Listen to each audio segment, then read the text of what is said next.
and welcome to Chicago Style Eats, the show where we talk about and sample tasty foods made in and made famous by Chicago. I'm Tony. And I'm Stephanie. And in this episode, we visit two historic Chicago locations famous for food and for women's culinary innovation. In the early 1890s, Chicago was abuzz with planning and building for the world's Columbian Exposition, set to open in 1893. Included were plans for a women's building, for which a board of lady managers was appointed to oversee the design and construction. In charge of the board was Bertha Honore Palmer, wife of hotel magnate Potter Palmer. Peter Pecker Potter Potter. That's a tongue twister. I like Potter Palmer. Okay. Owner of the Palmer House Hotel. The fair's board of directors contacted the lady managers with a request. Create a sweet treat that fairgoers could carry around in boxed lunches and eat without making a mess of their hands. Bertha Palmer knew she had the solution to the fair's request right at her fingertips, the Palmer House Pastry Kitchen. She worked with her hotel staff to create something new, and she soon presented the fair with a sweet, moist, dense, nutty, chocolatey treat. We don't know what it was called originally, but it was dubbed the brownie some years later, and the name stuck. It was such a huge hit at the fair that afterwards, Bertha Palmer added it to the Palmer House restaurant's menu, where it has remained basically unchanged for more than 100 years. So the brownie we went and had at the Palmer House, just outside their little cafe called the Lockwood Cafe or the Lockwood Express. I think the Lockwood Express. So it was interesting. It's not what you know as a typical brownie. It's a lot lighter, even though we described it as dense. A lot lighter. It's almost like a flourless chocolate cake. Yeah, very moist. And it has a topping that at first I thought was similar to a German chocolate cake where it's like coconut and stuff, but it's not. There's no coconut, but there's nuts and some sort of syrupy something. Yeah, it's it's almost they have like a something they can brush on. It's sugary with walnuts. Yeah, like you said, it's definitely not your boxed kind that you buy in a box to make yourself, because those are a little bit more dense. Yeah, this is certainly more dense. The Palmer House brownie is more dense than cake, but not as dense as like your Duncan Hines or Betty Crocker self-made homemade brownies, but still tasty. I wouldn't say it's dense, but anyway, I guess I don't know what dense means. Oh, just look at me. So it's different. It was, it's almost airy. It's really hard to describe unless you have it yourself. Yeah. It's just we were used to brownies a certain way because that's what they've become from other places, and which are, I think most other places make the brownies based on what they're used to from the box mixes that you get at the grocery store. But this was the first one, and it was a huge hit. While Mrs. Palmer was busy working her influence to improve conditions for women, women were still regarded as little more than property to be owned by men.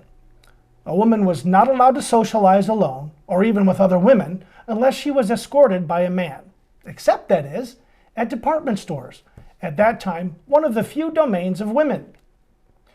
One day, perhaps as Bertha Palmer was in the Palmer House kitchen brainstorming with her pastry staff, Sarah Herring, a young clerk in the hats department of the Marshall Field and Company department store, a mere 2 blocks away, heard two lady shoppers complaining that there was nowhere to eat. Mrs. Herring thought nothing of offering the ladies her own lunch she had brought from home, a chicken pot pie she had made the night before. The ladies, impressed with Mrs. Herring's generosity and her delicious pot pie, convinced her to bring more pot pies the next day, and they would bring some more ladies with them, friends, to shop. Before long, Mrs. Herring was selling more pot pies in the hat department than the hat department was selling hats. A young manager named Harry Selfridge recognized the potential that a restaurant held for keeping customers in the store to continue shopping. So he encouraged Mrs. Herring to set up a small tea room. She did so, and with a slightly larger menu than just pot pies, became the manager of the first full-service department store restaurant in Chicago. Within a year, the restaurant was serving 500 guests a day, and by 1893, with hundreds of thousands of tourists streaming into town for the world's Columbian Exposition, the restaurant, now known as the South Tea Room, had expanded to occupy the entire 4th floor of the Marshall Fields building.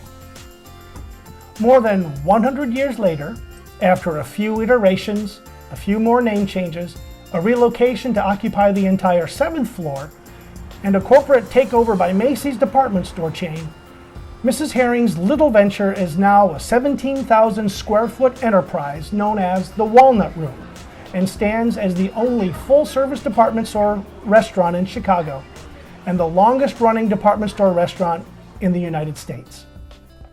So there. One note, Harry Selfridge, Might recognize last name Selfridge. Yeah, who encouraged Mrs. Herring to start the tea room, himself went on to found the Selfridge's department store chain in London, England. And used this idea of a restaurant in the department store. So now we started off, we went to both places in the same day. So we started off at the Walnut Room, and I don't know if we mentioned, it's called the Walnut Room because it's completely, like all the walls are walnut wood paneling. Yeah. Like everything is walnut wood, floor to ceiling. So we went to the Walnut Room and we got the Mrs. Herring's chicken pot pie, and we also got the short rib. And both were amazing. The pot pie was just so delicious, and the short rib was awesome. Yes. And the gravy that came with it, and the mashed potatoes, like everything in the pot pie just had this great flavor. All of it was just so good. Yeah, you think of pot pie, you think, well, just kind of comfort food for home and whatever. And I don't know that many other restaurants sell pot pie. Well, Marie Callender's, that kind of place. Yeah, and so you get pot pie, and it was really good. It was really good. It was so good. And I'm used to the frozen food section pot pies. I grew up eating those, and it was pie crust all throughout this little aluminum foil pie tin. Covered with pie crust. And but this is just covered with pie crust. But this is just it's the pot pie in a crock, like a small crock, and it only has the pie crust on the top. Yeah, there's nothing inside the. It's kind of thick, but once you get through it, it's very, very good pot pie with carrots and peas and corn and chicken and pie. And the nice thing is, so we decided, because the recipe, we found the recipe, although it's kind of hard to figure out what is the original recipe because all these recipes say adapted from. But anyway, we decided to make Mrs. Herring's chicken pot pie this weekend, and we used puff pastry for the top, and it turned out really great. And I thought this is a great leftover for turkey at Thanksgiving. Very simple and easy to make, the recipe we used. So. Yeah, it took us about 20-30 minutes to put it all together, and then together. If I were to do it by myself, it would take about 6 hours. But anyway, it was very good. So where can we get the Bertha Palmer's Palmer House brownie? So you can get the Palmer House brownie at the Palmer House Hotel, the Lockwood Express or the Lockwood Restaurant, 17 East Monroe in Chicago, which is downtown Chicago. And then if you want to go before that to try the pot pie or the short rib, because I highly recommend the short rib also, the Walnut Room at the 7th floor of Macy's at 111 North State Street, again in downtown Chicago. They're just about two blocks away. Yep. Yeah, they're just 2 blocks apart from each other. And you can do some shopping if you want to. Yeah, it's a great great opportunity to have food at 2 iconic locations, 2 iconic foods in 2 iconic locations. One's lunch, the other's dessert. And it's important to note that this is the brownie was invented in Chicago. So not only are these 2 iconic locations, one known for the chicken pot pie, which we're not saying was invented in Chicago, but the brownie was invented in Chicago. So that's neat. Just a reminder, yeah. So, yeah, we do.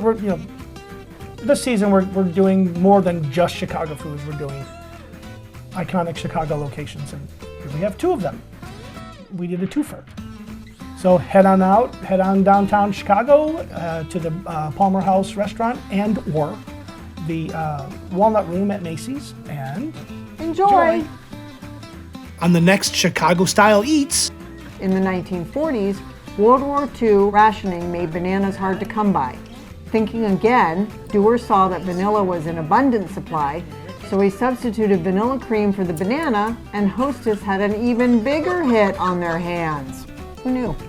It was so popular that when banana cream Twinkies were reintroduced after the United States ended war rationing, they never caught on again, and the vanilla cream filling reigned supreme. If you like this episode, click the thumbs up icon below. Don't like it? Let us know in the comments what might make it better. Want to see more Chicago-style eats? Click the subscribe button below so you can get an alert each time we drop a new episode. Don't know what the heck we're doing? Click on the end screen or the link in the description below to see our intro video. Thanks for watching.